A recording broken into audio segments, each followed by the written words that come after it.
الحمد للہ رب العالمین والعاقبۃ للمتقین والصلاۃ والسلام علی سید الانبیاء والمرسلین والصلاۃ والسلام علی آباء سید الانبیاء والمرسلین والصلاۃ والسلام علی امہات سید الانبیاء والمرسلین والصلاۃ والسلام علی اعمام سید الانبیاء والمرسلین لا سیمن افضل البشر بعد الانبیاء بالقول الغالب خیر الناصرین سیدنا ابو طالب علیہ الصلاۃ والسلام وعلی آلہ واصحابہ واہل بیتہ وعطرتہ وعشیرتہ اجمعین اما بعد فاعوذ باللہ من الشیطان الرجیم بسم اللہ الرحمن الرحیم یا ایہا الذین آمنوا ان جاءکم فاسق بنبأ فتبینوا ان تصیبوا قوما بجہالۃ فتصبحوا علی ما فعلتم نادمین صدق اللہ مولانا العظیم وبلغنا رسولہ النبی العظیم الرؤوف الرحیم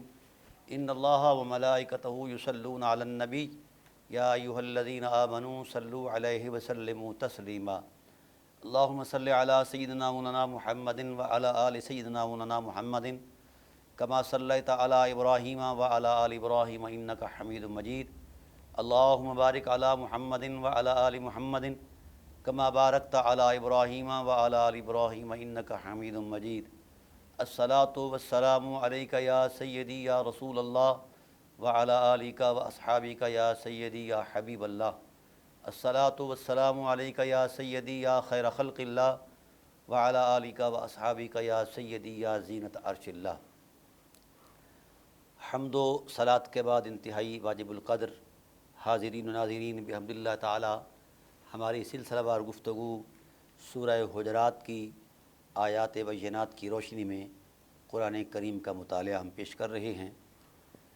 تو آج ہم آیت نمبر 6 سے آگے چلیں گے۔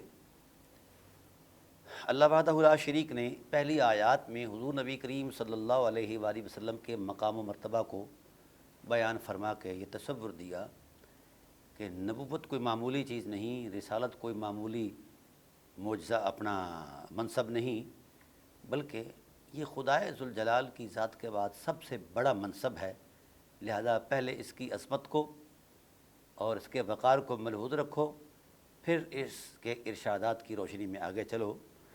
تو یہاں اللہ تعالیٰ کی ذات والا صفات نے کچھ چیزوں کی وضاحت فرمائی کہ ایمان والو، جب تمہارے پاس کوئی فاسق خبر لے کر آئے فتبینوا، آپ جانتے بھی ہو کہ یہ بندہ ناقابل اعتماد ہے، یعنی اس کے اخلاقی رویے بہتر نہیں ہیں، یہ بہت بڑا ٹائٹل ہے، یعنی جو شخص اخلاق سے گرا ہوا ہے اس کی خبر کا اعتبار بھی نہیں ہے، اس کے دین کا اعتبار کیسے ہو سکتا ہے؟ اگر وہ کسی بات کی خبر دے تو بھی ناقابل اعتبار ہے۔ اللہ تعالیٰ ارشاد فرماتے ہیں فتبینوا، خوب چھان بین کر لیا کرو، ورنہ کیا ہوگا؟ ان تصیبوا قوما بجہالۃ، ورنہ اگر اس کی یعنی فاسق آدمی کی خبر پر اگر تم نے عمل کر لیا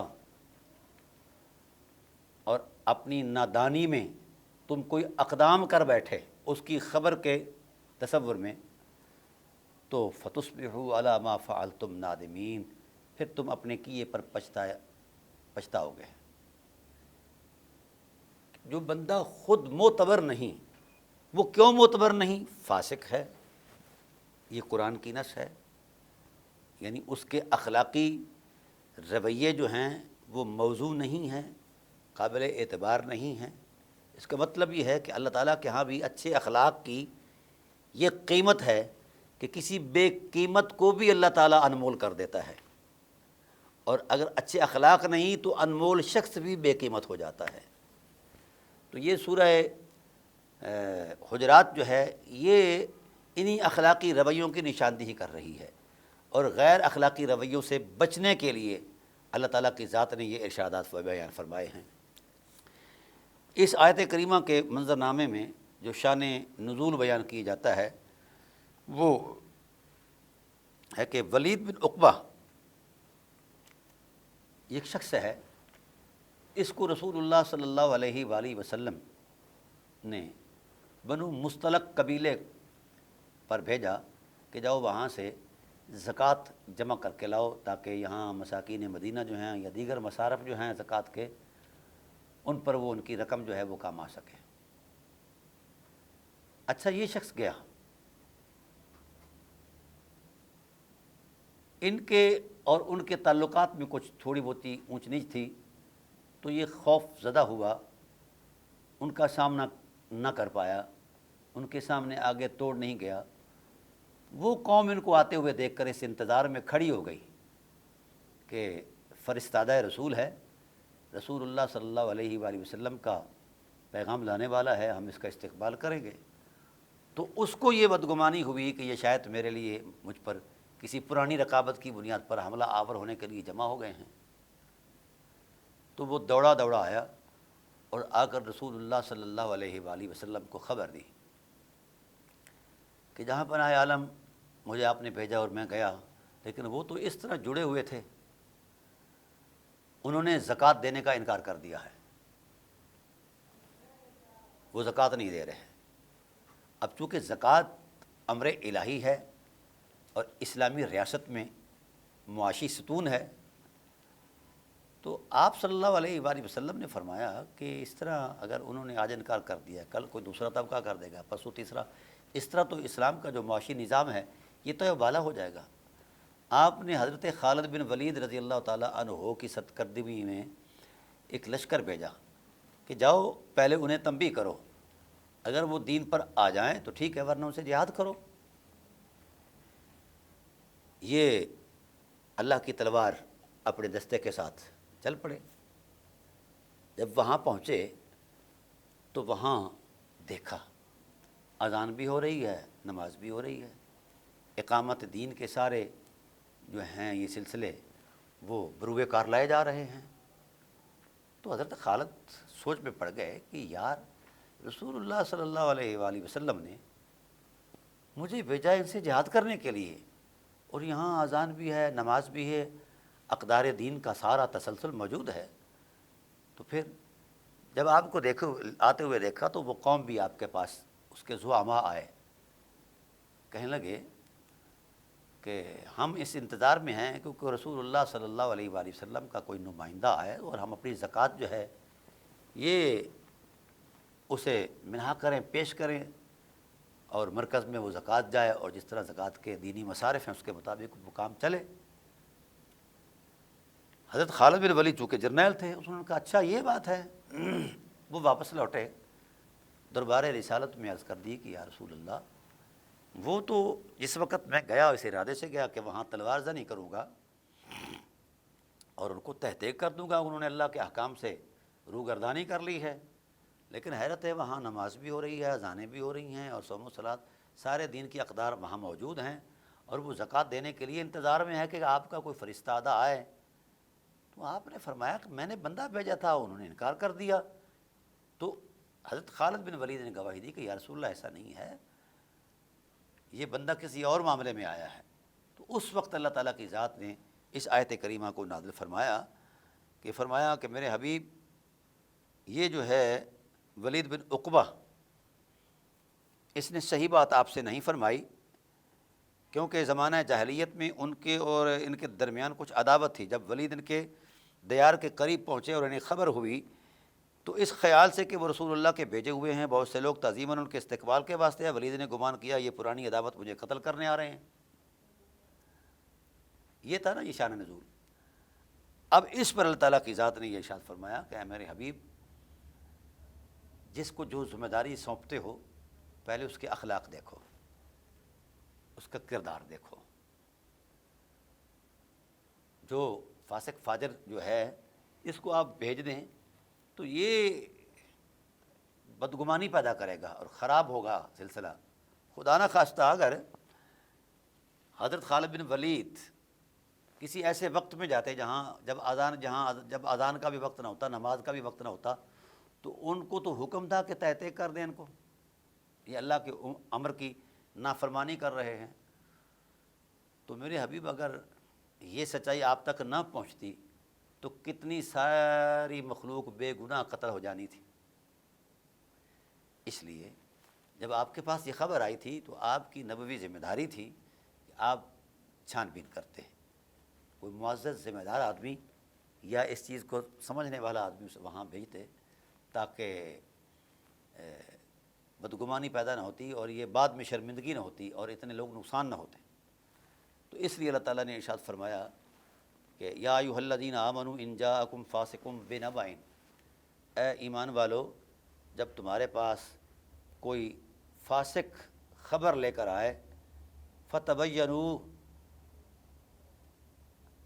ان تصیبوا قوما بجہالۃ، کہ کہیں کسی قوم کو بے جانے ایذا نہ دے بیٹھو پھر اپنے کیے پر پچھتاؤ، یہ صحیح نہیں میرے محبوب، تحقیق کر لیا کرو، تحقیق کر لیا کرو۔ یہ ضابطہ دیا ہے اللہ تعالیٰ کی ذات نے، کہ اخلاقی ضابطہ۔ پہلی بات تو یہ ہے کہ جو شخص صاحب اخلاق نہیں، صاحب کردار نہیں، وہ صاحب اعتبار بھی نہیں، یہ پہلا ضابطہ۔ دوسرا ضابطہ یہ ہے کہ اگر کوئی شخص ایسا خبر لے کر آ رہا ہے جو صاحب کردار نہیں، صاحب اخلاق نہیں، تو پھر اس کی خبر پر چھان بین ضروری ہے۔ اگر چھان بین نہیں کرو گے تو ایسا عمل کر بیٹھو گے کہ تباہی جو ہے وہ تمہارا استقبال کرے گی اور بعد میں تمہیں شرمندگی کے سوا اور کچھ نہیں میسر آئے گا۔ وَاعْلَمُوا أَنَّ فِيكُمْ رَسُولُ اللَّهِ، اب بنو مستلق کے لوگوں سے بھی یہ ارشاد فرمایا کہ ٹھیک ہے اس سے یہ غلطی ہوئی، تم آ کر بتاؤ، تم میں جب رسول تشریف فرما ہیں، لو یطیعکم فی کثیر من الامر لعنتم، تو پھر رسول کے ہوتے ہوئے اپنی مرضیاں چھوڑ دو، ورنہ کیا ہوگا، تم مشقت میں پڑ جاؤ گے۔ ولیکن اللہ حبب الیکم الایمان، اللہ تعالیٰ کی ذات نے فرمایا کہ ہم نے ایمان کو تمہارے اندر محبوب کر دیا ہے، ذات محمد صلی اللہ علیہ وآلہ وسلم کی عظمت یقین کو تمہارے لیے محبوب کر دیا ہے، اور جوں جوں میرے حبیب تمہاری محبتوں میں قبلہ یقین ہوتے جائیں گے، اور جس کے یقین میں جتنی بالیدگی ہوگی، جس کے یقین میں جتنی بلندی ہوگی اس تصور میں کہ عظمت محبوب صلی اللہ علیہ وآلہ وسلم اور آپ صلی اللہ علیہ وسلم کی محبت پر جو یقین ہے، یہ جتنا آگے بڑھتا جائے گا تو ہم اس کے صلے میں اپنا انعام کریں گے۔ وَزَيَّنَهُ فِي قُلُوبِكُمْ، ہم نے یہ طے کیا ہوا ہے کہ ہم تمہارے دلوں کے اندر وہ محبت مزین کر دیں گے، تمہارے دل جو ہیں یہ روشن کر دیے جائیں گے، یہ مزین کر دیے جائیں گے، یہ سجا دیے جائیں گے عظمت رسول کی محبت سے۔ وَكَرَّهَ إِلَيْكُمُ الْكُفْرَ، اور پھر جوں جوں تمہارے دلوں کے اندر عظمت محبوب محبت بن کر اتر جائے گی تو تمہارے دلوں سے جو ہے کفر والفسوق والعصیان، نافرمانی اور ناگواری، نافرمانی اور گناہ، فسق اور فجر، جو تمہارے اخلاق اور کردار کو تباہ کرنے والے جذبات ہیں، یہ تمہیں ناپسند ہو جائیں گے، تم ان کی طرف نہیں لوٹو گے، تم ان کی طرف نہیں لپکو گے۔ کیوں کہ اب تمہارے دل کے اندر ایسے احساسات کی گنجائش ہی نہ رہی، کیوں کہ دل میں تو صرف دلبر کی ذات ہے، ذات محمد صلی اللہ علیہ وآلہ وسلم ہیں، اور کوئی نہیں ہے، تو لہٰذا جس دل میں دلبر رہیں اس دل میں اور کوئی آ سکتا ہی نہیں ہے۔ تو لہٰذا سب سے پہلے تم ان حقیقتوں کا یقین جو ہے یہ اس پیمانے پر کرو کہ تمہارے انگ انگ کے محسوس پر یہ عظمت غالب آ جائے، رسول اللہ صلی اللہ علیہ وآلہ وسلم کی محبت کی عظمت کی محبت جو ہے، اور آپ صلی اللہ علیہ وسلم کے احکام کی محبت جو ہے یہ غالب آ جائے، تو پھر ہم تمہارے دل روشن کر دیں گے۔ اور کیا خوبصورت دل ہے ناظرین جس دل میں محمد رہتے ہیں۔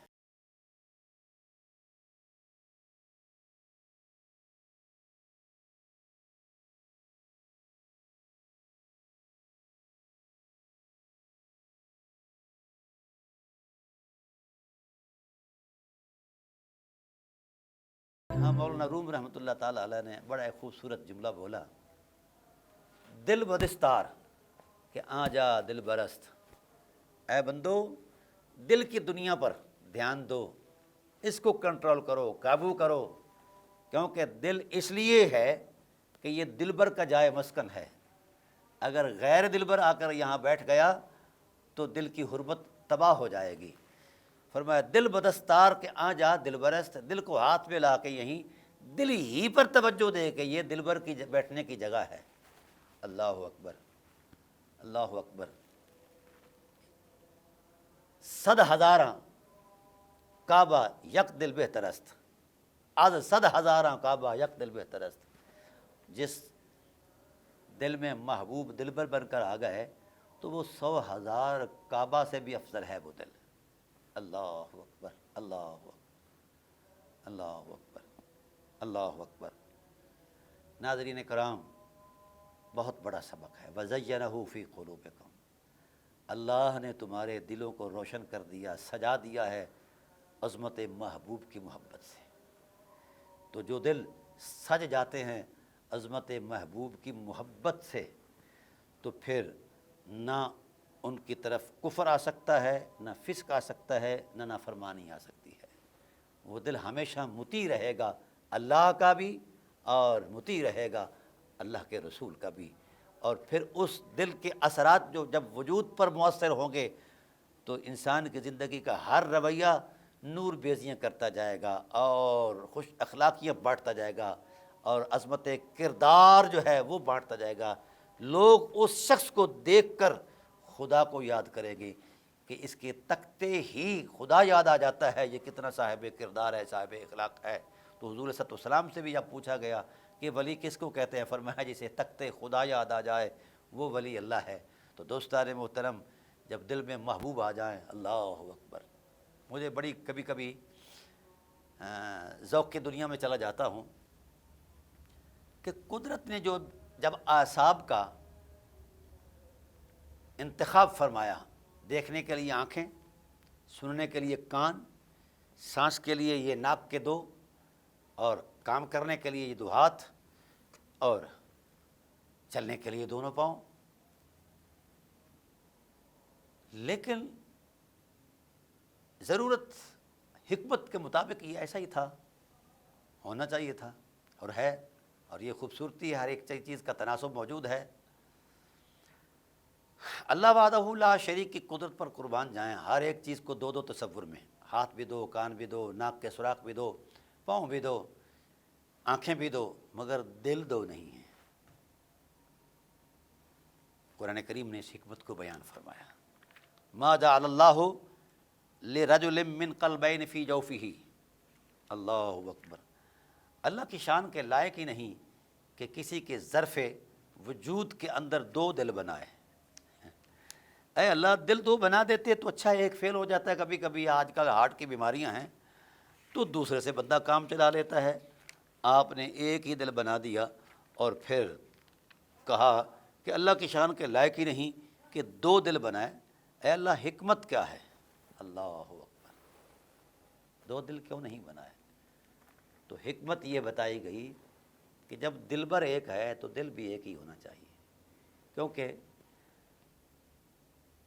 دل کے اندر، دل کو عربی میں قلب کہتے ہیں، اور قلب کا معنی ہے پلٹنا، بار بار۔ تو دل کے اندر خواہشات کا بار بار پلٹ کے آنا جو ہے یہ کیفیات قلب ہے۔ تو ظاہر ہے دل کہیں بھی مطمئن نہیں ہوتا، کہیں بھی کبھی بھی مطمئن نہیں ہوتا۔ جو 1000 روپے کا مالک ہے وہ کہتا ہے کہ لاکھ روپے، وہ لاکھوں والا کروڑ مانگتا ہے، کروڑوں والا جناب ارب مانگتا ہے، اربوں والا خرب مانگتا ہے۔ یہ چیزیں ہیں نا جی۔ تو دل کا اطمینان کہاں ہے؟ جس دل میں دلبر جاگزیں ہو جائیں پھر وہ دل کسی اور کی خواہش کرتا ہی نہیں۔ اسی لیے قرآن کریم نے ارشاد فرمایا وَزَيَّنَهُ فِي قُلُوبِكُمْ، ہم نے حسن یار سے تمہارے دلوں کو سجا دیا ہے، اب کسی اور چیز کی گنجائش نہیں ہے۔ یہ تجربہ اس بات پر گواہ ہے، اور کئی دینی حقائق اس بات پر گواہ ہیں، جن کے دلوں میں محبوب کعبہ ایمان بن کر رہتے ہیں، اللہ ان کے کرداروں کی بھی حفاظت کرتا ہے، ان کے دل کی بھی حفاظت کرتا ہے۔ یہ قرآن کریم نے خود کہہ دیا اولئک ہم الراشدون، یہی وہ لوگ ہیں جو راشد ہیں، اللہ اکبر، جو مرشد ہیں، جو راشد ہیں، فضلا من اللہ و نعمہ، یہ اللہ نے بس اپنی شان سے فضل فرمایا ہے، اپنی نعمت عطا فرمائی ہے کہ قلب مومن کے اندر جو آئینہ محبت ہے اس میں محبوب کی صورت کو وہاں رکھا ہے۔ تو دوستان محترم، یہ آیت اگرچہ لفظوں میں اختصار رکھتی ہے لیکن مضمون میں اتنی بلند ہے کہ کاش اس آیت کریمہ پر امت رک جائے اور عمل کر لے تو میرے خیال میں ہر سینہ مدینہ بن جائے گا۔ لیکن تھوڑی سی کوشش کرنا ہوگی، ہمیں یہ برقعے اتارنے ہوں گے، یہ جو ہم نے مسلکوں کے، مشربوں کے اور یہ جناب پہن رکھے ہیں یہ اتارنے ہوں گے۔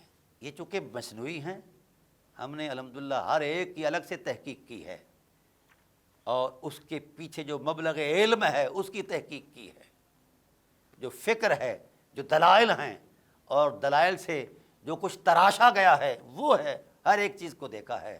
لوگوں، قرآن کی سادہ نصوص میں ایسی ڈرامائی بات کوئی نہیں ہے جس ڈرامے سے ہم گزر رہے ہیں۔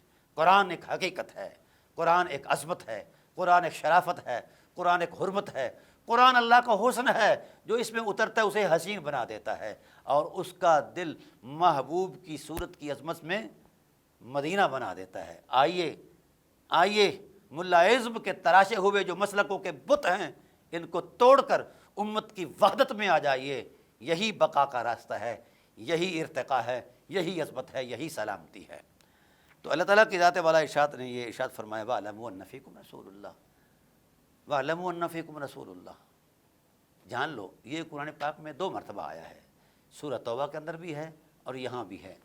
یہ کیوں کہا کہ رسول تم میں ہیں؟ اور آج اس بات پر کہیں کہیں آگ بھی سلگ جاتی ہے کہ رسول کہاں ہے اور کہاں نہیں ہیں۔ بھئی ہم تمہارے تجربے اور مشاہدے پر غور و فکر کریں یا اللہ کی مشیت کا اہتمام کریں، احترام کریں؟ جب مشیت الہی نے طے کر دیا کہ رسول تم میں ہیں، اور اگر اس بات پر بھی یقین نہیں آتا تو ایک اور گواہی یہی قرآن پاک دے رہا ہے۔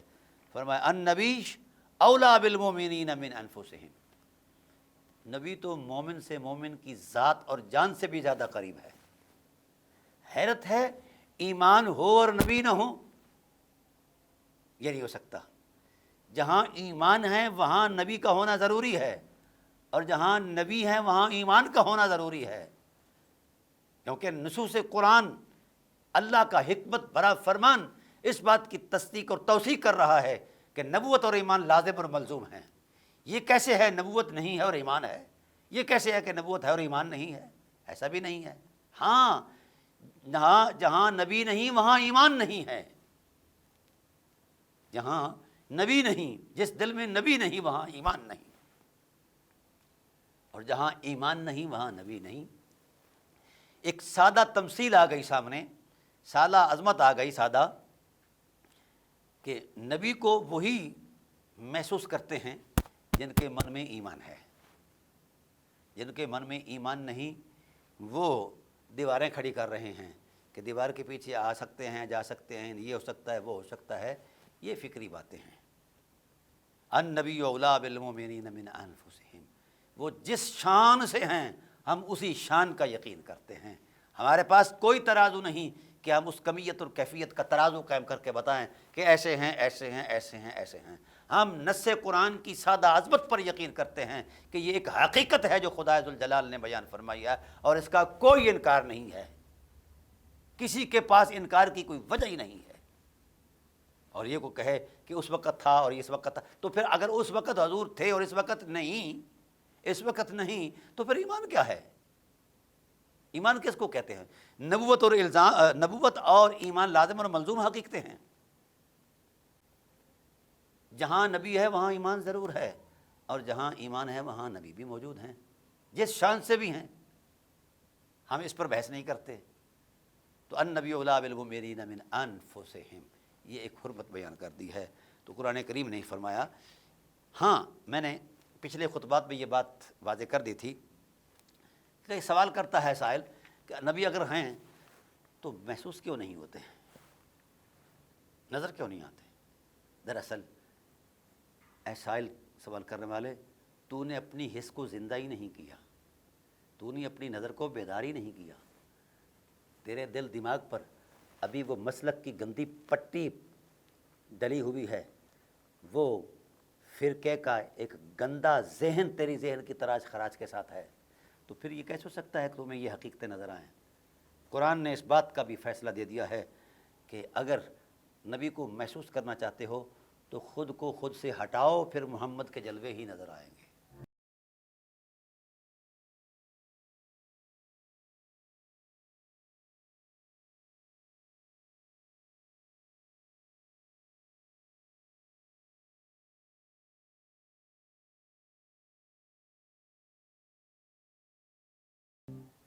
لو یطیعکم فی کثیر من الامر، معاملات میں تم رسول کی اطاعت کرو، رسول کو اپنی اطاعت کا پابند نہ کرو، ورنہ تم مشقت کا شکار ہو جاؤ گے۔ وَلَٰكِنَّ اللَّهَ حَبَّبَ إِلَيْكُمُ الْإِيمَانَ، لیکن یہ لیکن جو ہے استدراک کے لیے آتا ہے، اور استدراک کا معنی ہوتا ہے گزشتہ بات میں جو وہم پیدا ہوا تھا اسے دور کرنے کے لیے آتا ہے۔ تو اللہ تعالیٰ کی ذات والا صفات نے یہ پچھلا جو وہم پیدا ہو سکتا تھا جو مولانا صاحبان نے پیدا کیا ہے اس کو دور کرنے کے لیے لاکن لگا کے یہ ارشاد فرما دیا، حبب الیکم الایمان، تمہارے لیے محبوب بنا دی ہے محبوب دو عالم صلی اللہ علیہ وآلہ وسلم کی عظمت اور تکریم، اور ان کی محبت جو ہے تمہارے دلوں میں ہم نے نقش کر دی ہے، اس لیے تمہارے دل مزین ہیں، روشن ہیں، اور جن کے دل روشن ہیں کر رہا الیکم الکفر والفسوق والعصیان، اب کوئی گندگی بدعقیدگی تمہارے دل دماغ میں نہیں آ سکتی۔ اولئک هم الراشدون، خدا کے ہاں وہی راہ پر ہیں۔ جن مولویوں نے نبوت کی تراش خراش کی ہے اپنی فرسودہ فکر سے، ان کے پاس کوئی راستہ نہیں ہے، وہ خود گمراہ ہیں، ان کے پیچھے چلنے والے بھی گمراہ ہیں۔ اور جنہوں نے اس حقیقت کو اسی سادہ عظمت میں یقین کیا ہے، وہ خواہ حضرت بلال کیوں نہ ہوں، اور وہ آنکھ والا تیرے جوبن کا تماشا دیکھے، دیدہ کور کو کیا نظر آئے کیا دیکھے۔ حضرت بلال حبشی ہے، غلام ہے، لیکن جب حضرت عمر فاروق رضی اللہ تعالیٰ عنہ کے سامنے سے گزرتے ہیں تو وہ تعظیم سے حضرت عمر کھڑے ہو جاتے ہیں۔ لوگ کہتے ہیں کہ آپ خلیفہ وقت ہیں، کہا ہاں ہاں، پھر کیا ہوا؟ آپ بڑی عظمت کے مالک ہیں، کہا پھر کیا ہوا؟ آپ تو مراد رسول ہے، فرمایا پھر کیا ہوا؟ میں تمہارا سردار ہوں، بلال میرا سردار ہے۔ کیوں کہ بلال کا من روشن تھا، ان کا تن من روشن تھا، وہ جو رنگ کی کلواہٹ ہے یا رنگ کا کالا ہونا ہے، اس کے اندر جب حب رسول کا سرور آ جائے تو وہ صاحب نظر کو کالا نظر نہیں آتا، کرما والا نظر آتا ہے۔ حضرت عمر صاحب نظر تھے، وہ جانتے تھے کہ یہ کون ہے، تو اس لیے جن کی ترجیحات میں حضور کی ذات ہو اس کی آنکھوں کے سامنے پردے شردے نہیں ہوتے۔ یہی وہ عمر ہیں جنہوں نے ممبر پر بیٹھ کر 900 میل سرزمین حامد میں لڑی جانے والے جنگ کو دیکھا تو جرنیل کو حکم دیا کہ یار ایسا کرو، پہاڑ کے پیچھے دیکھو، انظر الی الجبل۔ یہ نظر ہے، یہ کمال ہے، یہ کیوں ہے؟ اس نظر میں رسول اللہ کی محبت کا سرور موجود ہے اور عظمت کا نور موجود ہے۔ اس ٹائٹل پر جب انسان اترے گا تو پھر اسے زمین کی بھی خبر ہوگی اور آسمان کی بھی خبر ہوگی۔ یہ جو مولانا صاحبان انکار کر رہے ہیں چونکہ وہ اس راستے سے گزرتے ہی نہیں ہیں، تو جو جس پریکٹس سے گزرا ہی نہیں ہے اس کو تجربہ ہی نہیں ہے، تو پھر وہ کس طرح یقین کرے گا؟ تو اس لیے میں مولانا صاحبان سے کہتا ہوں کہ امت کو الجھاؤ نہیں، پریکٹس کر کے دکھاؤ، اور جنہوں نے پریکٹس کیا ہے اس عمل کو تو خدا ذوالجلال نے ان کا نور بصیرت اتنا بڑھا دیا ہے، وہ اعلان کرتے ہیں رأیت براد اللہ تعالی کا خردلۃ علی حکم اتصالی، خدا کی کائرات کے شہروں کو اس طرح دیکھ رہا ہو جس طرح ہتھیلی پر رائی کا دانہ ہے۔ یہ کیوں ہے؟ اس کے پیچھے وہ سرور ہے ان نگاہوں میں جو رسول اللہ صلی اللہ علیہ وسلم کی اطاعت، عظمت اور آپ کی محبت کا سرور ہے۔ تو ناظرین کرام، ان آیات کے اندر اللہ تعالیٰ کی ذات والا صفات نے فرمایا کہ جس وقت تم کسی بات پر عمل کرنا چاہو تو پہلے بات کرنے والے کا اعتماد چیک کیا کرو کہ یہ صاحب وقار ہے کہ نہیں، عادل ہے کہ نہیں، جھوٹ تو نہیں بولتا، خیانت تو نہیں کرتا، یا ان کے رویے جو ہے غیر اخلاقی تو نہیں ہیں، تب اعتماد کر لیا کرو، پھر اس اعتماد پر اللہ تعالیٰ تمہیں اپنی رحمت سے نوازے گا۔ اور اگر کسی فاسق کے کہنے پر آپ نے کوئی عمل کر لیا تو پھر سوائے ندامت اور شرمندگی کے پریشانی کی اور کچھ حاصل نہیں ہوگا۔ تو اللہ تعالیٰ کی ذات والا صفات نے اس عمل کو، اس تقدس کو اپنی عظمت میں راشد کہا ہے، صاحب عظمت کہا ہے۔ تو ہم تھوڑا سا اگر ان آیات کی روشنی میں قرآن کریم کا بھی سینہ کھولے گئے تو قرآن کریم کی سینکڑوں آیات ان حقیقتوں کو بیان کر رہی ہیں۔ جس کے من میں ادنا سی بھی میل ہے ذات رسالت کے بارے میں، تو قدرت نے اس کے تصور زیست کو، تصور زندگی کو فساد کہا ہے۔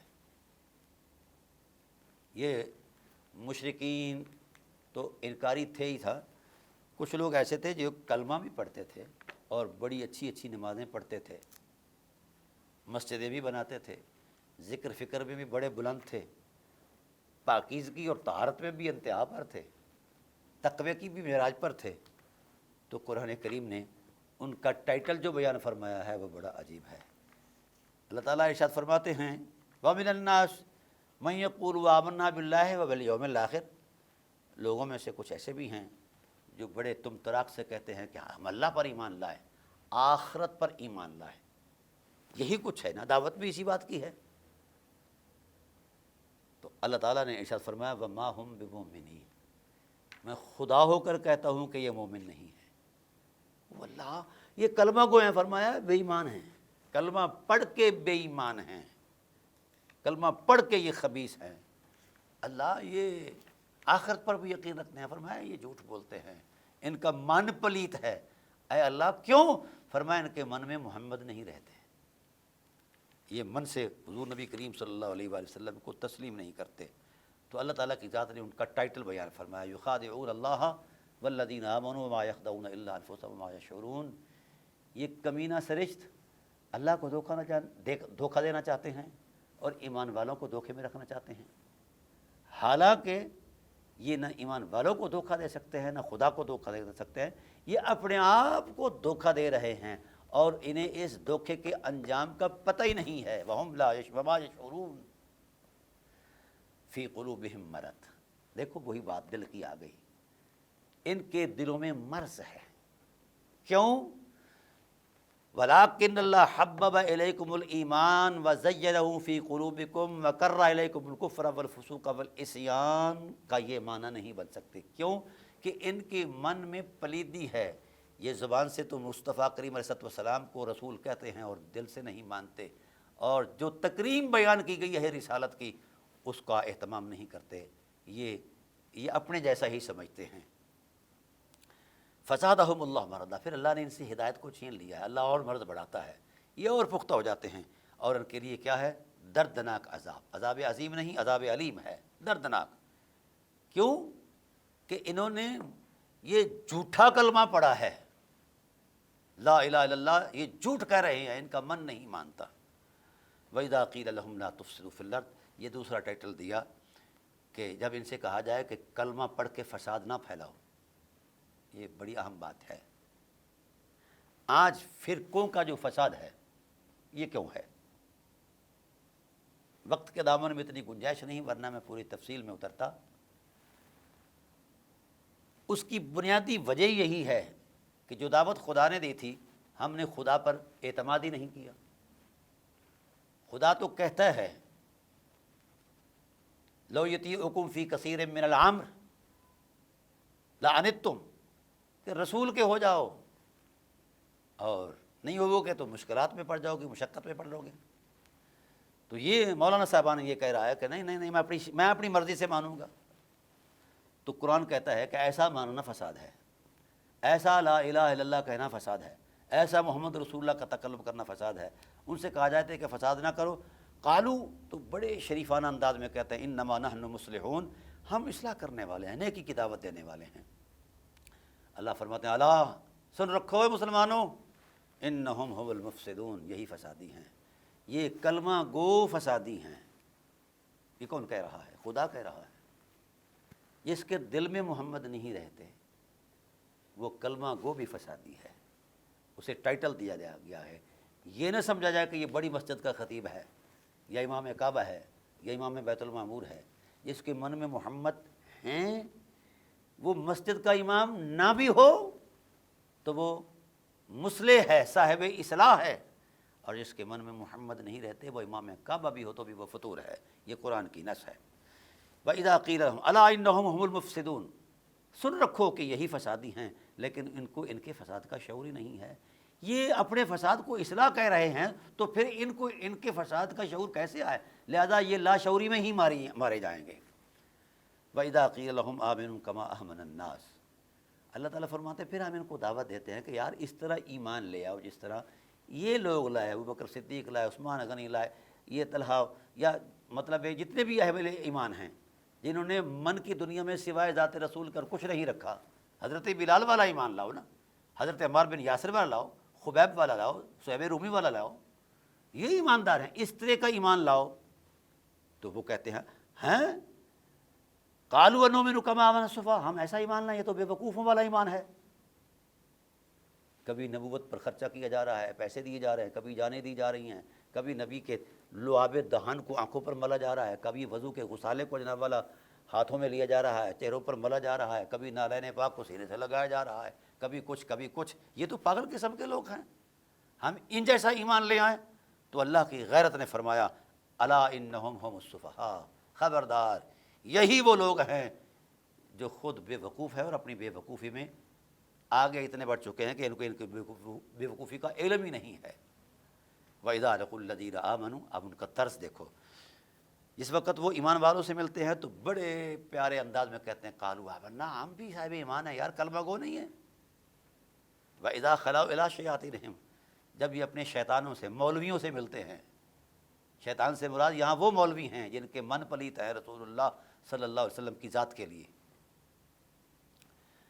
وَإِذَا خَلَوْا إِلَىٰ شَيَاطِینِہِمْ، یہ علماء یہود کا زیادہ مفسرین نے بیان کیا ہے۔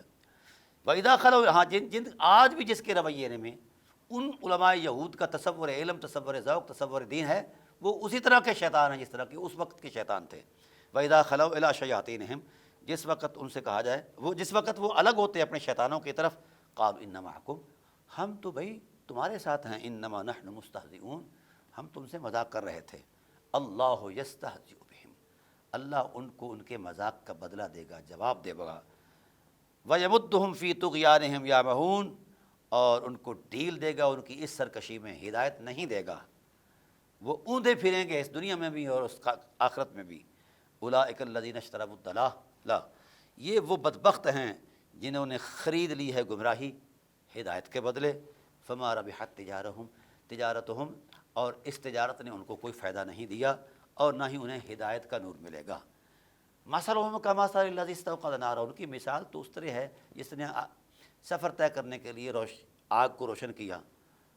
فلما اضاءت ما حولہ، جس وقت آگ تو روشن ہو گئی مگر اس کی آنکھیں چندیا گئیں، آنکھوں سے وہ اندھا ہو گیا۔ اللہ ان کے نور کو، آنکھیں کو نور کو لے جاتا ہے اور ان کو ظلمتوں میں چھوڑ دیتا ہے، اور وہ نہ یہاں دیکھ سکتے ہیں نہ وہاں دیکھ سکیں گے۔ تو دوستان محترم، قلب کی دنیا سے، دل کی دنیا سے پوچھ لیا جائے کہ دل کس کا ہے؟ دل اگر خواہشات کا ہے یا اس میں شیطان ہے، رسول اللہ صلی اللہ علیہ وسلم کی تکریم نہیں ہے، تو وہ دل بنجر زمین سے بھی بدتر ہے۔ اور جس دل میں ذات رسول ہیں، ذات حق کی توحید کے جلوے ہیں اور اطاعت الہی اور اطاعت رسول کے ولولے ہیں، وہ سینہ مدینہ ہے، وہ دل اللہ کا عرش ہے۔ قلب المومن عرش اللہ۔ تو ناظرین کرام، یہ بات ایک حقیقت ہے کہ قرآن کریم کی سورہ حجرات نے جو نشاندہی فرمائی ہے کہ بھئی وَزَيَّنَهُ فِي قُلُوبِكُمْ، اپنے دلوں کو مزین کر لو، اللہ زینت دے گا اس دل میں جس دل میں دلبر رہتے ہیں۔ کس کی؟ ایمان کی زینت دے گا، ایقان کی زینت دے گا، شرافت کی زینت دے گا، اخلاقی لیاقت کی زینت دے گا، اور اس دل کو فیض بار بنائے گا۔ اللہ اکبر۔ یہ صرف نہیں کہ وہ دل کا اپنا ہی ماحول جو ہے وہ درست ہوگا، نہیں، جس قالب کے اندر اس طرح کا قلب ہے وہ صاحب کرامت ہوگا، صاحب عظمت ہوگا۔